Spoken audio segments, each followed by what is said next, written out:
ہر مسلمان چاہے وہ روزے رکھتا ہو یا نہ رکھتا ہو، ہر مسلمان کا یہ عقیدہ ہے کہ ماہ رمضان شریف کے روزے فرض ہیں، اور پھر اس مہینے کی فضیلت بھی بالکل ظاہر ہے کہ اللہ کے حبیب صلی اللہ علیہ وآلہ وسلم نے فرمایا کہ ماہ رمضان کو تمام مہینوں پر ایسی فضیلت ہے جیسی فضیلت مجھے تم سب پر ہے۔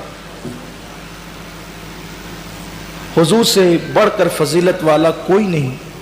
تو بالکل صاف یہ بات ہمیں معلوم ہو رہی ہے کہ ماہ رمضان سے افضل ترین کوئی مہینہ نہیں، بلکہ اس ماہ مبارک کے بارے میں تو یہ بھی کہا گیا کہ یہ مت کہو کہ رمضان آیا اور رمضان چلا گیا، رمضان میں یہ کریں گے، رمضان میں وہ کریں گے، بلکہ یہ کہو کہ ماہ رمضان آیا، ماہ رمضان گیا، رمضان المبارک میں ایسا ہوا۔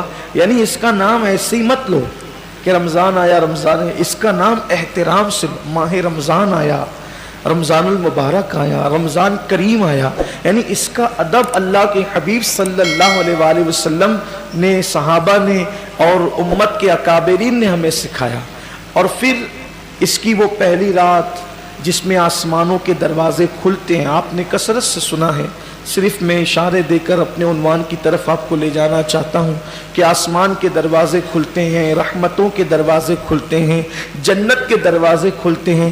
ایک سال تک اہتمام ماہ رمضان میں، ماہ رمضان کے اہتمام میں ایک سال تک جنت کو سجایا جاتا ہے، ایک سال تک جنت مزین کی جاتی ہے کہ ماہ رمضان شریف آنے والا۔ یعنی ہم تو عید کر کے چھٹیے ہوتے ہیں، لیکن اللہ کے معصوم فرشتے رمضان شریف کے جانے کے بعد آئندہ رمضان شریف کے لیے پھر اہتمام میں لگ جاتے ہیں اور جنت آراستہ کی جاتی۔ یہی وہ ماہ مبارک ہے جس میں کوئی خوش نصیب مسلمان کا انتقال ہو جائے تو وہ قبر کے عذاب سے بچ جاتا ہے، اور وہ قبر کی تکالیف سے بچ جاتا ہے، قبر کے حساب و کتاب سے بچ جاتا ہے۔ اور میں اللہ کی ذات سے امید کرتا ہوں کہ وہ قیامت کے حساب و کتاب سے بھی محفوظ ہو جائے کہ جو اس ماہ مبارک میں انتقال کرے۔ اب بتائیں، جب اس ماہ مبارک کی برکتیں ہیں کہ اگر کوئی نفل پڑھے تو فرض کا ثواب ملے، کوئی فرض پڑھے تو 70 فرائض کے برابر اللہ ثواب عطا فرمائے، اگر کوئی صدقہ 1 روپیہ دے تو 70 روپے اللہ اس کو صدقہ کرنے کا ثواب عطا کرے۔ یعنی نیکیاں بڑھ رہی ہے، اجر بڑھ رہا ہے، ثواب بڑھ رہا ہے، اور پھر اس کی راتیں بے مثال، اس کے دن بے مثال، ہر ساعت دعائیں قبول ہو رہی ہے۔ بستر پہ سو رہے ہیں تو بستر مغفرت کی دعا کر رہا ہے، کپڑے پہن رہے ہیں تو کپڑے مغفرت کی دعا کر رہے ہیں، دسترخوان پر افطار کے وقت بیٹھ رہے ہیں تو دسترخوان دعا کر رہا ہے، فرشتے ہماری دعاؤں پہ آمین کہہ رہے ہیں، فرشتے ہمارے لیے مغفرت کی دعائیں کر رہے ہیں، اللہ کی رحمتوں کی چھما چھم بارش ہے۔ یعنی اس کی فضیلت بیان ہی نہیں ہو سکتی۔ حضور علیہ السلام نے بس اتنا کہہ کر امت کے عقل مندوں کو بتا دیا کہ ماہ رمضان کیا ہے۔ آقا علیہ السلام فرماتے ہیں، جس کو ماہ رمضان کی فضیلت اور اہمیت پتہ چل گئی وہ تمنا کرے گا کہ کاش پورے سال کو رمضان شریف کر دیا جائے، یعنی مہینہ رمضان شریف کا نو بلکہ سال ہی رمضان شریف میں تبدیل ہو جائے۔ اس کی برکتیں یہ ہیں۔ اب جب اس کے عام دن یہ ہے، سنیچر اتوار پیر منگل بدھ یہ ہے، تو پھر اس کا جمعہ کیسا ہے؟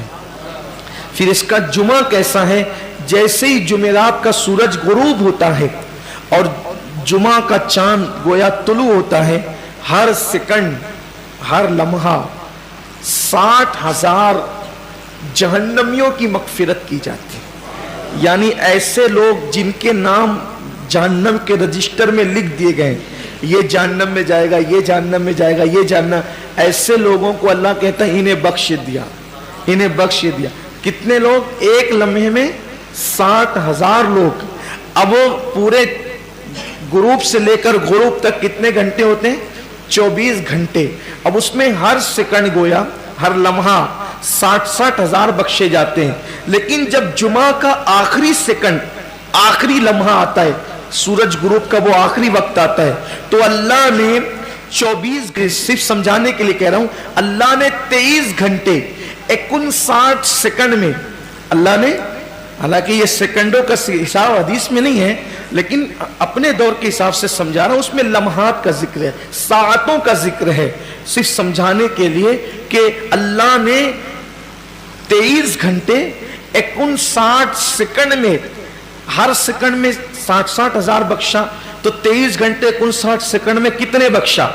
تو جب آخری سیکنڈ, آخری ساعت آتی ہے وہ افطار کی, جمعہ کی, تو جتنے 23 گھنٹے 59 سیکنڈ میں بخشے گئے ان کی تعداد کے برابر آخری سیکنڈ میں بخش دیے جاتے ہیں. کتنی بڑی بات ہے. میں سمجھتا ہوں کوئی بچتا ہی نہیں ہوگا بخشش سے. یہ وہ ماہ رمضان ہے, یہ وہ برکت والا مہینہ ہے.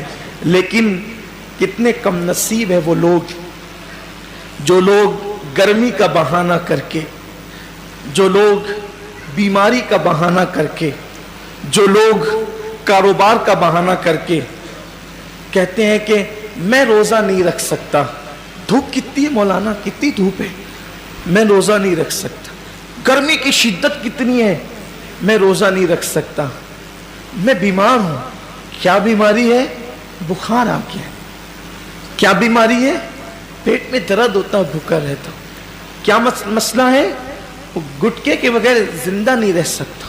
انا للہ و انا الیہ راجعون. رمضان شریف کا ایک روزہ, اگر کسی کا رمضان شریف کا ایک روزہ اس نے چھوڑ دیا, ایک روزہ اس نے رمضان شریف کا چھوڑ دیا, اس کے بدلے میں زندگی بھر روزے رکھے.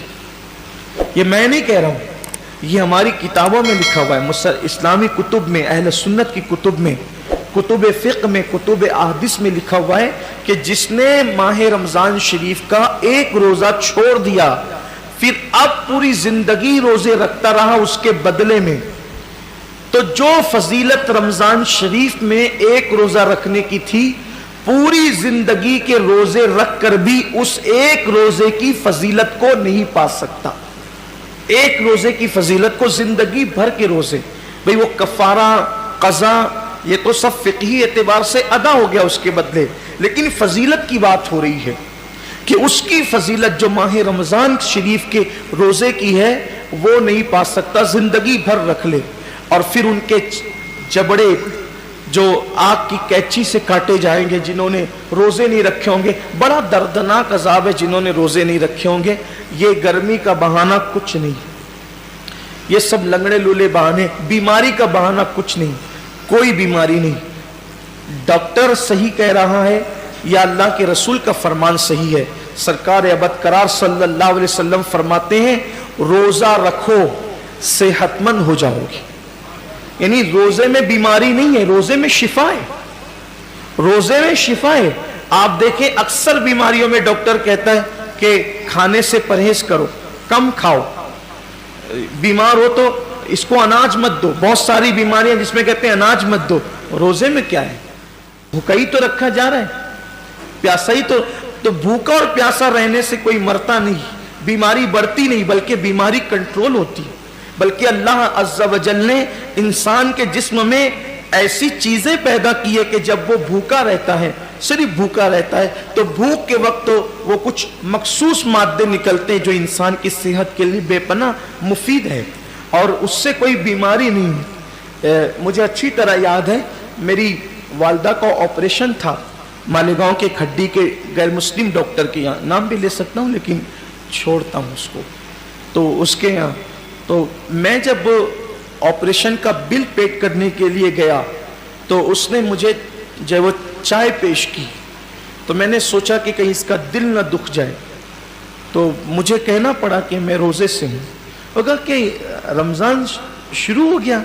میں نے کہا یہ رمضان کے روزے نہیں ہیں, یہ 13, 14 اور 15 مہینے کے جو 3 روزے ہمارے نبی پروفٹ محمد صلی اللہ علیہ وآلہ وسلم رکھا کرتے تھے تو ہم لوگ بھی رکھتے. تو سب تو نہیں رکھتے, میں نے نہیں سب نہیں رکھتے کیونکہ وہ ضروری بھی نہیں ہے, فرض و واجب نہیں ہے رمضان شریف کی طرح, لیکن یہ سنت ہے.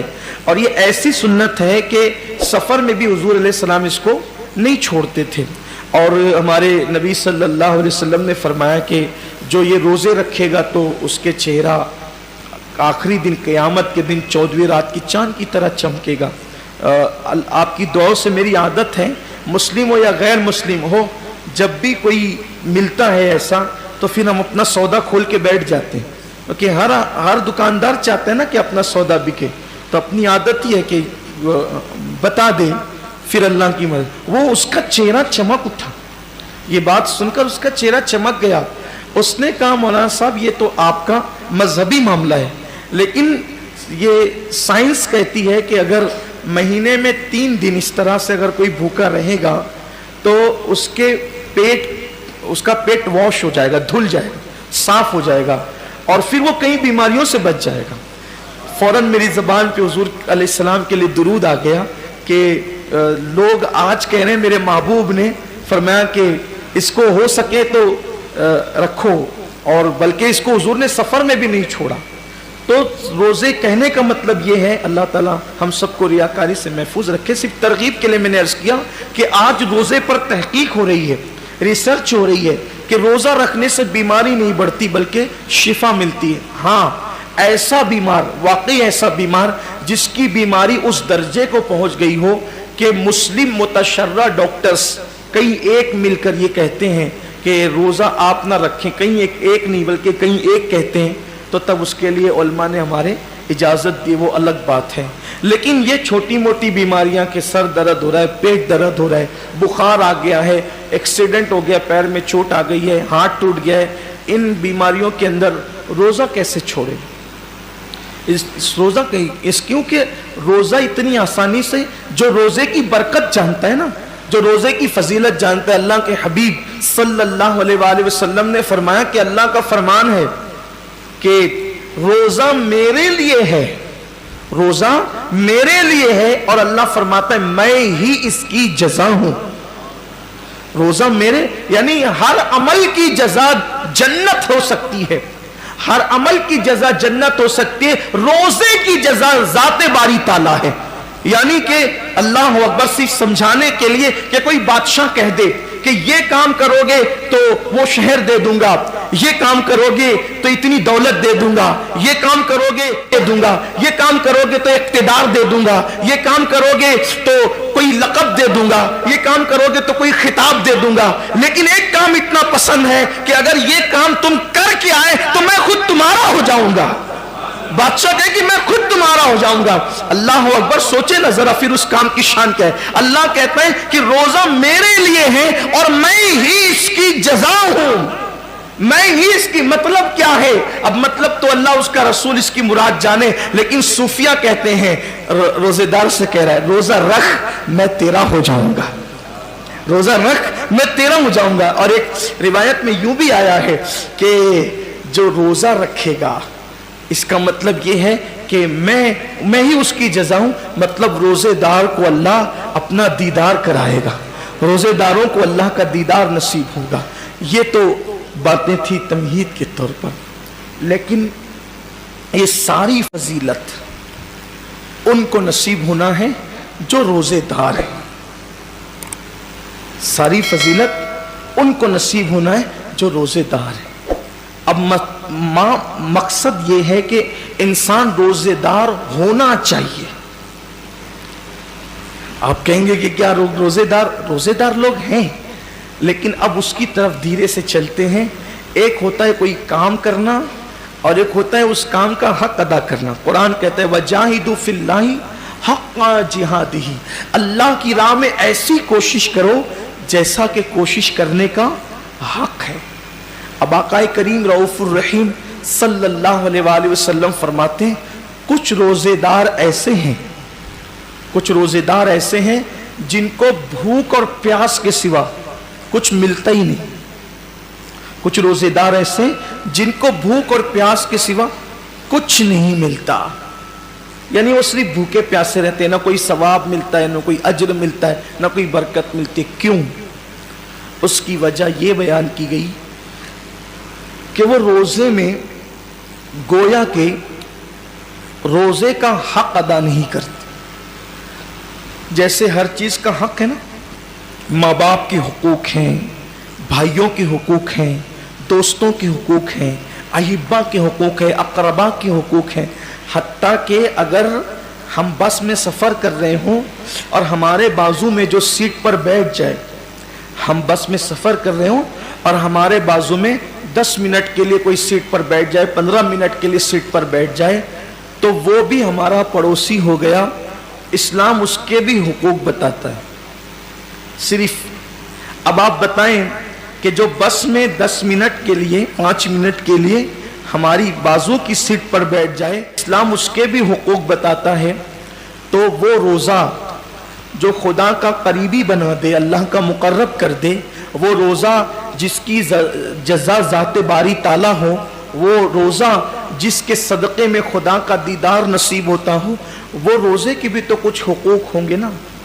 جیسے نماز کے بھی کچھ حقوق ہیں، نماز کے بھی کچھ حقوق ہیں کہ نماز جب پڑھو تو تعدیل ارکان کے ساتھ پڑھو۔ یہ تعدیل ارکان کیا ہے؟ یعنی کہ ایک کے بعد ایک جو حکم دیا گیا ارکان کی ادائیگی کا بالکل تمانیت کے ساتھ ہو۔ ایسا نہیں ہو کہ آپ کی ٹرین چھوٹ رہی ہو، ایسا نہیں کہ نماز ایسے پڑھو کہ جیسے آپ کی ٹرین چھوٹ رہی ہو، یا ایسے بھی مت پڑھو کہ جیسے کسی نے آپ کی ہاتھ پیر میں وزن لٹکا دیا ہو کہ اٹھنے سے ہی معذور ہو گئے آپ، اور ایسے بھی نہیں کہ جیسے آپ کوئی استنجا کی حاجت ہو کہ جلدی سے سلام پھر کے آپ استنجا جانا چاہتے، یہ بھی نہیں ہو۔ تمانیت کے ساتھ کہ خدا کی عبادت، لوگ رکوع سے پورا کھڑے بھی نہیں ہوتے، جھٹ سے سجدے میں چلے جاتے، اور کچھ لوگ کھڑے ہونے میں اتنی دیر لگاتے ہیں ایسا لگتا ہے جیسے بیچارہ 10 سال سے کم مریض ہے۔ نہ یہ عادت اچھی ہے، نہ یہ عادت اچھی، کیونکہ قرآن کہتا ہے منافقوں کی نماز بیان کرتے ہوئے کہ جو اس طرح منافق اس طرح نماز پڑھتے ہیں سستی کے ساتھ، بالکل سستی کے ساتھ، ایسی نماز نہیں۔ اعتدال رسول اللہ صلی اللہ علیہ وآلہ وسلم کا جو فعل ہے، تو اسی روزے کے کچھ حقوق ہیں۔ اللہ کے حبیب صلی اللہ علیہ وسلم نے روزے کے حقوق بتائیں، اگر ان حقوق کو سامنے رکھتے ہوئے ہم روزہ رکھیں گے تو انشاءاللہ آپ دیکھنا روزے کی برکت کتنی محسوس ہوگی خود اپنی زندگی میں۔ کیونکہ روزہ وہ ہے کہ آقا علیہ السلام ایک بار، وہ مشہور حدیث پاک ہے کہ جمعہ کا خطبہ دینے کے لیے ممبر پر تشریف لے جا رہے تھے، تو حضور نے ایک کے بعد ایک 3 بار آمین فرمایا۔ تو صحابہ نے پوچھا کہ آپ نے آمین کیوں کہا؟ تو کہا جبریل آئے تھے اور وہ دعا کر رہے تھے تو میں نے ان کی دعا پر آمین کہا۔ تو سرکار فرماتے ہیں جبریل نے یہ دعا کی کہ اللہ جو ماہ رمضان شریف پائے اور عبادت کر کے اپنی مغفرت نہ کروا لے، تو اس کو اپنی رحمت سے دور کر دے، تو اس کو اپنی رحمتوں سے دور کر دے۔ تو میں نے آمین کہا۔ مطلب یہ ہے کہ رمضان شریف میں صرف عبادت ہی نہیں کہ چلو بس عبادت کر رہے ہیں، عبادت ایسی کرو کہ اللہ اس عبادت سے خوش ہو جائے اور ہماری مغفرت فرما دے، یعنی عبادت یوں ہو